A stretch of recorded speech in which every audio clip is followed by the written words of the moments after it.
Hello mga kamamigs, ang nagbabalik ang iyong lingkod, Mayora Mix TV, at magandang araw sa ating lahat mga kamamigs. Ang masasabi ko lang dito sa mga basher ni Bunso Migs, kahit anong paninira ninyo kay Bunso, ay mananatili siyang tahimik at ipinagpatuloy pa rin niya ang ginagawa niyang mabuti sa kapwa natin.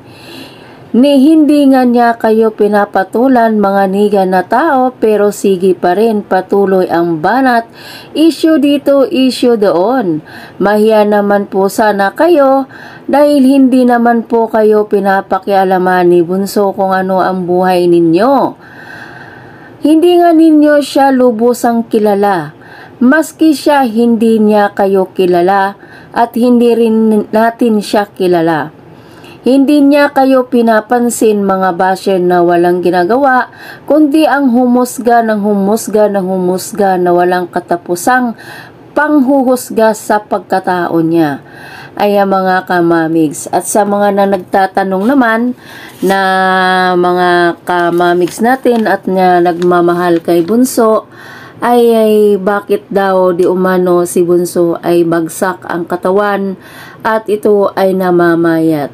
Ito lang po, nagtanong din ako dyan sa kamag-anak po ni Bunso at ang sagot po niya sa atin ay si Bunso daw po ay laging puyat sa gabi sa kakapanood daw ng video nila ni Cutie Mahal.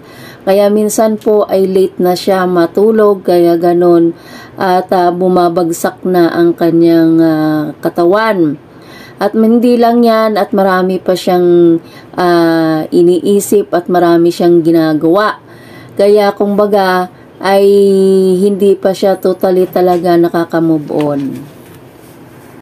So hanggang dito na lang ang ating vlog sa araw na ito mga kamamigs, at huwag tayong bibitaw.